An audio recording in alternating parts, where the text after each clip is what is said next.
You're the first to say it like it's a feature. It is, she said. Your biology was built for connection, strength, intimacy. My people designed themselves for isolation, clean separation. Our mating process is clinical, measured. Yours is ... messy, he offered. Loud, she said, but beautiful. Rhett tried not to let his heart thump too loud, tried and failed. Does it scare you? He asked. She looked down at their hands. Yes, she whispered, but not in the way it used to. It scares me because I want more of it. I don't know how far more goes. It goes wherever you decide it goes, he said. That's what's different this time. You choose.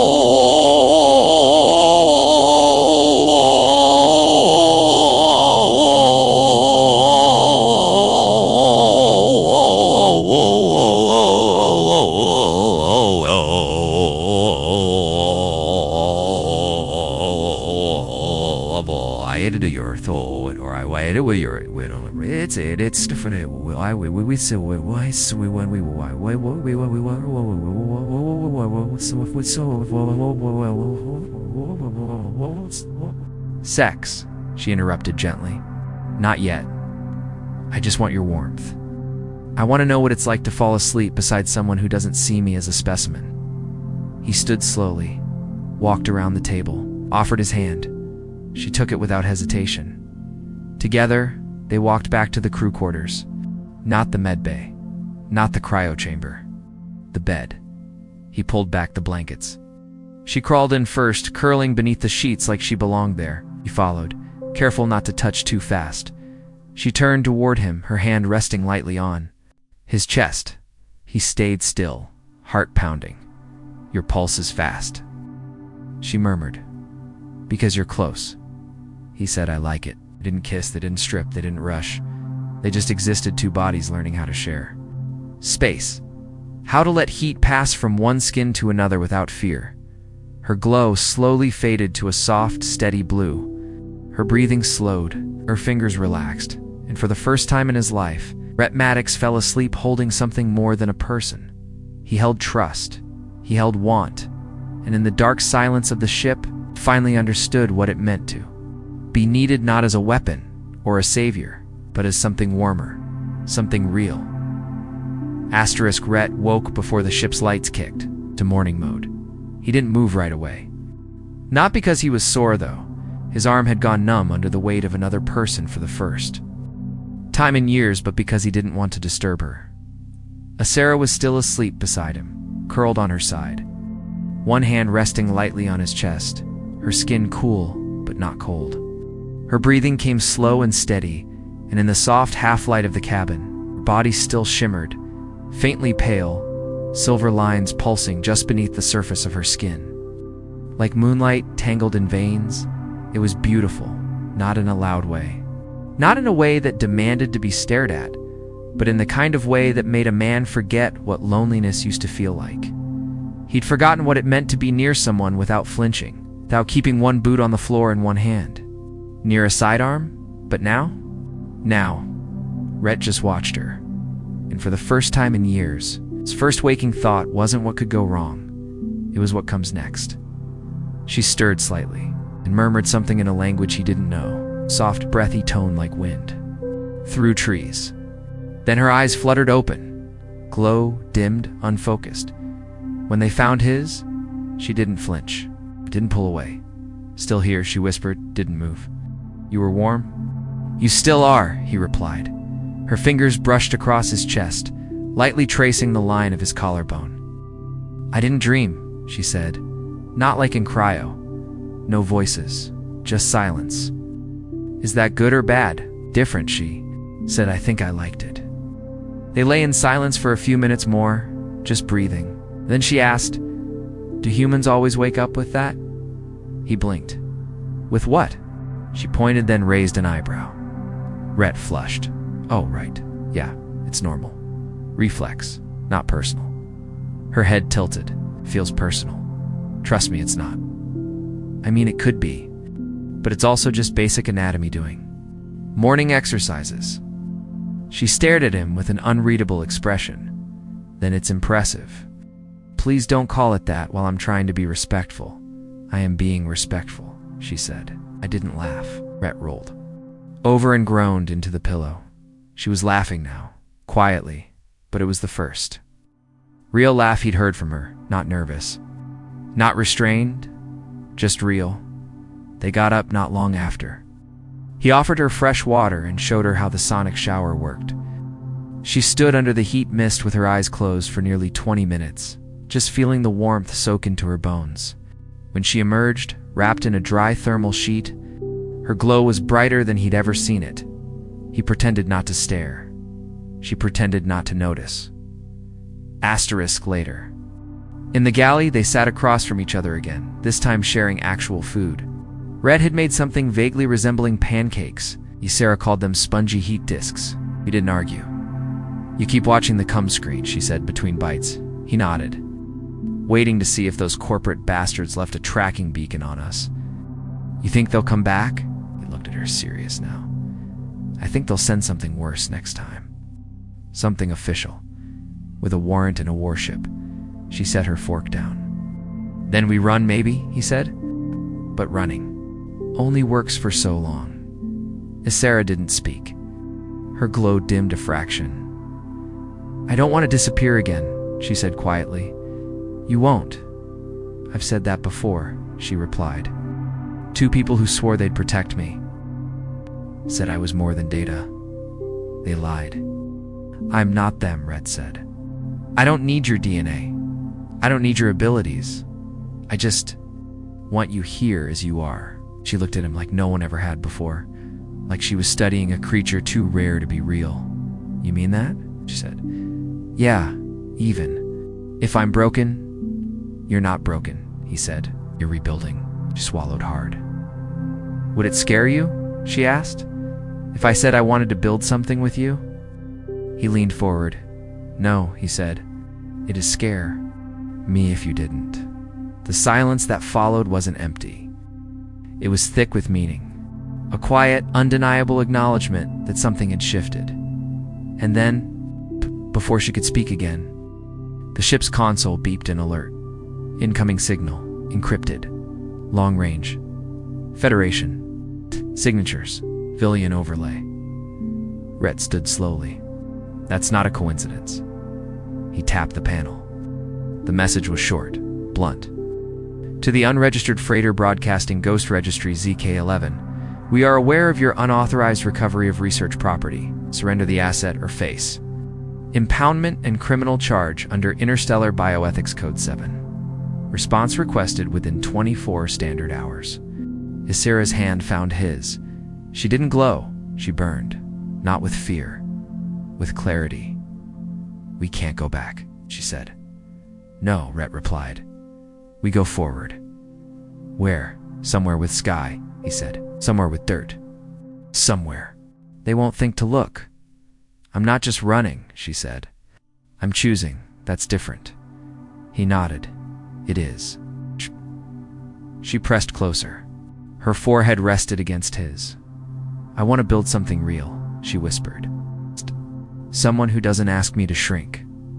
Rhett's voice was soft. "Then stay loud." They stayed like that, forehead to forehead, breath to breath, as the ship drifted through quiet space. No stars nearby. No promises in sight, but they had each other, and sometimes it was enough to start a war or a life. Maybe both. Asterisk 23 hours left. That's what the console flashed. The countdown from the Federation warning ticked down in the background like a fuse no one could see, but everyone felt. But Rhett wasn't at the console. He stood at the viewport, arms folded, watching the slow rotation of a blue-green planet. They'd slipped into orbit around Zeta Lacrimus 4, once a failed terraforming experiment. Now just a quiet, unregistered ball of dirt and water. No cities, no satellites. Just atmosphere, trees, and silence. A perfect place to disappear behind him. Isara stood barefoot in the corridor, arms wrapped in one of his thermal jackets, her skin glowing faintly pink in the cool recycled air. She wasn't pacing.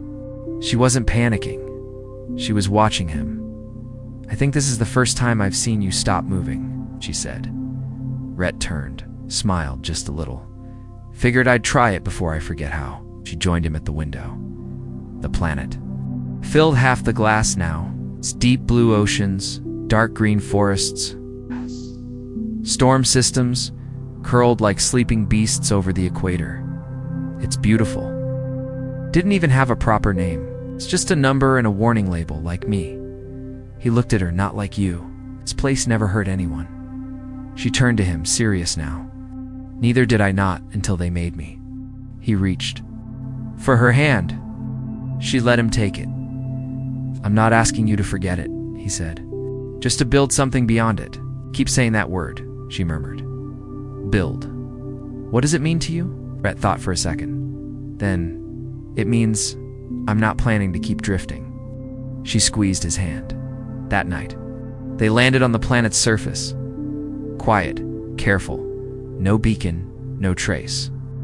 The ship tucked itself beneath a canopy of alien trees, engines cooling under a lavender sky. Rhett stepped outside first, boots pressing into soft, damp dirt. It smelled like moss and rain and clean beginnings. Isara followed. She crouched, touched the ground with both hands, and closed her eyes. Her skin brightened in soft pulses like heartbeat rhythms. She inhaled slow and deliberate. "This place doesn't scream," she said. "The ground remembers quiet." Rhett walked a few paces ahead, checking for signs of animals, threats, anything unfriendly. Nothing. Just wind in the trees, just space to breathe. Over the next few days, they worked. No rush, no panic. Just steady motion turning the orcas. Reach into something livable. Panels pulled from the ship became solar shields. Old cargo crates turned into water catch systems. One corner of the clearing became a sleeping area. Another became a growing patch where Isara planted native roots. "We could stay here a while," Rhett said one evening, sweat on his neck and dirt on his hands. Isara handed him a cloth. "Define a while. Long enough that I forget. How many days it's been since I last aimed a weapon at someone." She leaned into him, cheek against his shoulder. "That's a good definition." At night, they slept together, not just sharing warmth, but sharing silence. Not the silence of fear or tension. The silence of having survived, of belonging. On the fifth night, stars looked different. Rhett noticed at first the thin black line in the sky. Moving too fast to be natural, he adjusted the scanner, barely a signal. "But enough. They sent a drone," he said. "Scout class, sweeping the sector." His ears glowed, dimmed slightly. "They're still looking." "Don't know what they're looking for anymore," Rhett replied. "We erased your tag. I buried my ID under 6 false registries. Even if they find the ship, they won't find you." She looked at him, uncertain. "And if they do," he smiled, slow and certain, "they'll find out what humans do when someone tries to take what we love." Her breath caught. Her glow intensified. "You said that word like you mean it," she whispered. "I do." He stepped closer, reached out, and rested his hand lightly on her jaw.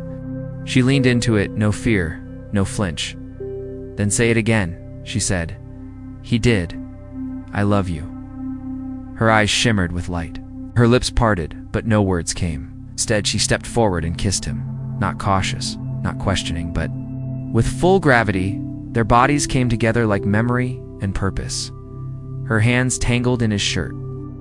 His arms wrapped around her waist, anchoring her to the ground, to now. Her glow lit both of them from within. When they pulled apart, she pressed her forehead to his and whispered something in her native tongue. "What does it mean?" he asked, voice hoarse. She smiled. "It means you are my anchor and my wind."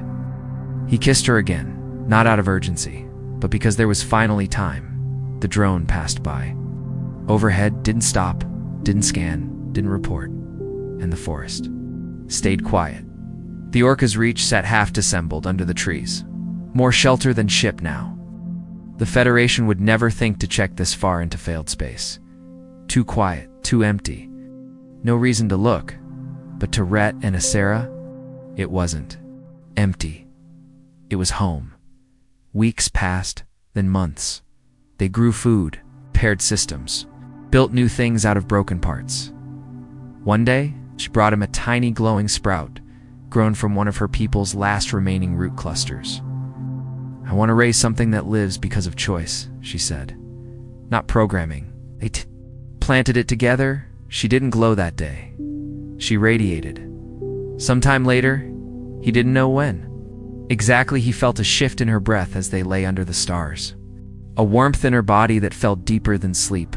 She turned to him, pressed a hand to her abdomen, and said, "I think there's something growing." His heart stopped, then soared. "You mean?" She nodded. "Yours and mine. Something new." They didn't cry. They didn't panic. They just held each other and let the future come, not in fear, but in love, and in the clearing beneath an alien sky. A former salvager and a former experiment became something the universe never accounted for. A family made not from code or conquest, but from choice. Together, end.